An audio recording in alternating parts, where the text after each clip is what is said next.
In today's video, we're going to continue our 2018 NHL Prospects Series Report, where we take a look at all 31 NHL teams, do a deep dive analysis on their complete prospect pools, including their full 2018 NHL Draft summary. Today's team we're looking at is the New Jersey Devils, and that's coming up next.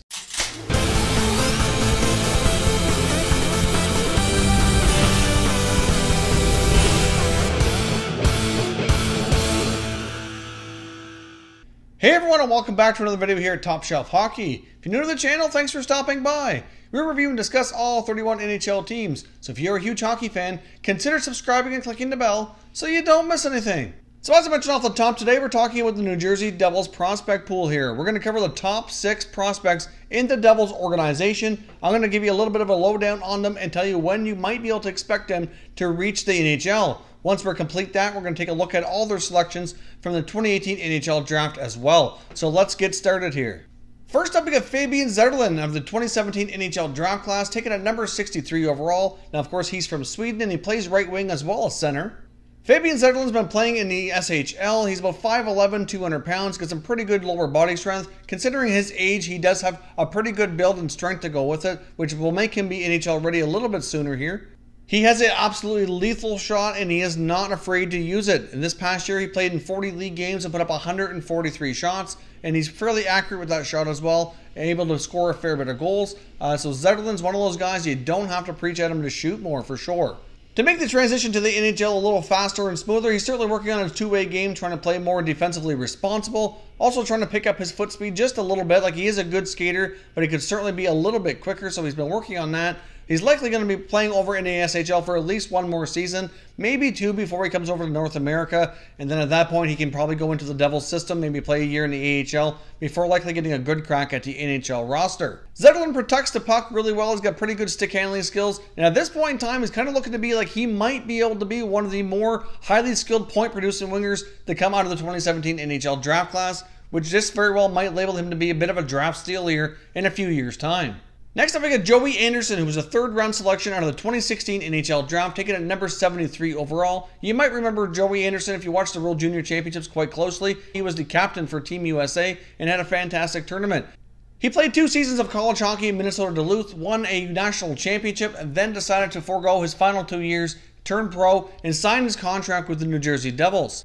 Anderson will likely play this year at the American Hockey League level. I think he's going to need some more seasoning before getting a shot at the NHL. But Anderson's certainly like your complimentary type player, likely projects to be a top 9, so probably a third line type of player. More than likely is where he slots in, should he be successful to make it to the NHL. He's a hard worker, he's a smart player, like he's got high hockey IQ, works hard. He can play in a lot of different situations. You could use him on the penalty kill. You could even use him in the power play in some situations as well. So he will certainly prove to be a versatile, hard-working forward, but I still think he's at least one more year away before he gets a crack at the NHL.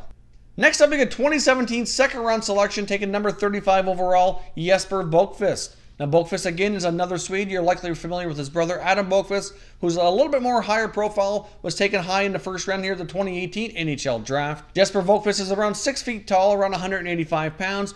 This past year, a wrist injury set him back. He missed a fair bit of the first half of the season. He did come back in time to play at the World Junior Championships, but he really wasn't overly noticeable, didn't really have a great tournament. He was pretty much invisible for Team Sweden, but he did have a better second half of the year once he returned back to Sweden, got playing in the SHL. He did have a much better second half of the season and looked to get his development back on track. Like his brother Adam, Jesper Boqvist is an absolutely fantastic skater, probably his greatest strength for sure. He certainly does have some raw skills as well to be a decent goal scorer at the pro game, but he certainly does need some more time. I think he's going to be a little slower making it to the NHL than his brother Adam will be. I think Jesper Boqvist has a pretty good shot at being another guy who can be a top 9 forward, potentially top 6. We'll see how the next year or two goes with his development. I mean, obviously he's going to be playing over in the SHL against older players, not necessarily against younger junior age players. So hopefully he can really stay healthy here and really develop his game over there and kind of maybe have a breakthrough season. Would be really big for getting his game back on development here to reach the NHL sooner than later. Because Boqvist is such a great skater, he certainly likely does project to be a decent NHL player here at some point in the next couple of years. But obviously he may very well be more of a bottom 6 guy should the offensive game not translate as well to the NHL once he gets his opportunity. But I guess this year is going to be a big year for his development, and we'll see where things take him. Next up, we get their 2018 first-round selection, left shot defenseman Highsmith, who's been playing his junior hockey in the Western Hockey League for the Spokane Chiefs. Depending on where you looked at for the different resources around for ranking junior players in the NHL draft, he was ranked pretty high on some lists going into the 18 draft here, but he did fall a little lower than a lot of people thought he might, myself included. I was a little bit surprised he was available for the Devils to take. While playing his junior hockey in the WHL, he's playing top pair minutes for Spokane. He's playing in all situations. Like, his coach has absolutely been raving about how well he's developed and how he can be used in all situations. He's showing a lot of leadership qualities out there as well. So I think Ty Smith really has the potential to be a really solid NHL defenseman in a couple years' time.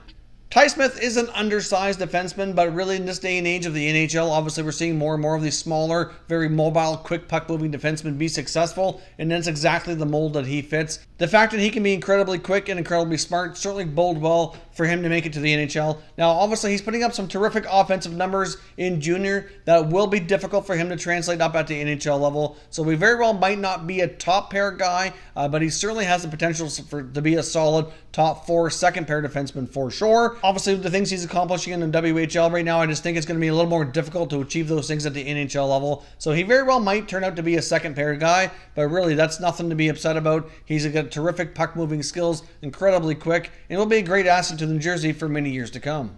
Next up, we get the 2014 first round selection taken at number 30, John Quenneville. Quenneville's played the last couple years in the American Hockey League for their AHL affiliate and put up some pretty solid numbers. In 16-17, he put up 46 points in 58 games, which was an excellent first pro season.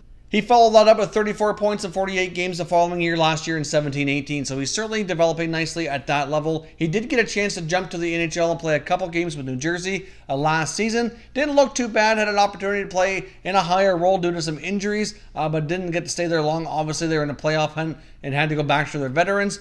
Quenneville likely projects to be another guy who could potentially be top 6, but another guy, again, you could say more than likely he's a top 9. Like, he's a very versatile, smart, scoring forward. Like, he can put up the points, as you can tell, at the American Hockey League level. It's sometimes just for some of these players harder to predict what they're going to be at the NHL level with their offensive game. But at this point in time, Quenneville, at least at this point, will get an opportunity likely to be in a top 6 role, but he very well could be a bottom 6 guy as well. But he's a very smart player, works hard, and will have some value at the NHL in whatever role they put him in. I think it's quite possible Quenneville does get into more games this year than he did last year. Not 100% sure he'll make the team at a training camp. If he doesn't make this team at a training camp, I think he'd be more than likely one of their top guys to go to for call-ups due to injuries and whatnot after we're into the season.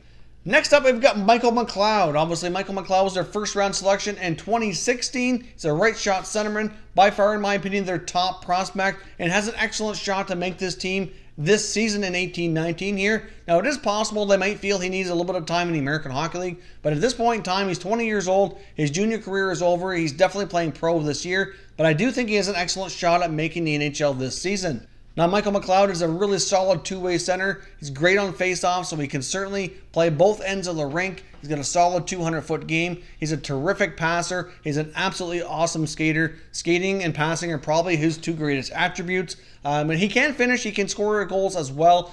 With Michael McLeod's game, he's a terrific skater and he's an awesome passer. He can really thread the needle, especially through traffic. So those, to me, are his greatest attributes, along with his hockey smarts and his strong defensive play. I mean, that together there puts a pretty complete hockey player. The one area I'd like to see him work on, though, is his ability to finish a little bit more. Doesn't have the greatest shot. Something he can certainly work on, though, for sure. But, I mean, he can certainly put up lots of points. He can certainly get the puck in the net, and he can provide lots of assists as well. But I'd like to see him work on his shot to get a little bit better for the pro level. Otherwise, Michael McLeod is a pretty solid, complete hockey player and certainly projects to likely be the main rookie making the Devils team this year at a training camp. So those are your top 6 prospects for the New Jersey Devils. Now we're going to take a jump over here and take a look at all their selections for the 2018 NHL Draft. So I'm going to place a graphic here on the screen now. We'll take a look at their full summary of players that they selected the 2018 NHL Draft, and we'll go through them here one by one. First up in the first round, number 17 overall is a guy we already spoke about, defenseman Ty Smith from the WHL Spokane Chiefs.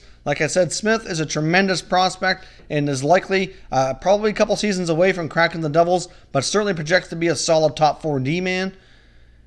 Now, of course, I didn't have selections in the second or third round, so we have to jump now over to round number 4, where with the 110th selection, they took another defenseman from the QMJHL's Drummondville Voltigeurs, Xavier Bernard. At round number 5, number 136 overall, they took a goalie out of the Swiss League, Akira Schmid. In the 5th round, again, number 141 overall, they took a forward from the KHL, Yegor Sharagonov. Again in the 5th round, number 141 overall, they took a forward from the KHL, Yegor Sharangovich. In the 6th round, number 172 overall, they took a center iceman from the OHL's Ottawa 67's, Mitchell Holscher. And lastly but not least, in the 7th round, number 203 overall, out of Karpat in the Finnish League, they took left winger Eetu Pakila. So those are your 2018 NHL Draft selections. As you can see, the Devils took a wide variety of players. Hopefully the Devils will be able to maintain some of those lower round selections moving forward here to kind of stock that prospect pool a little bit better. Obviously at this point in time, as the guys I went through, they do have some good looking prospects.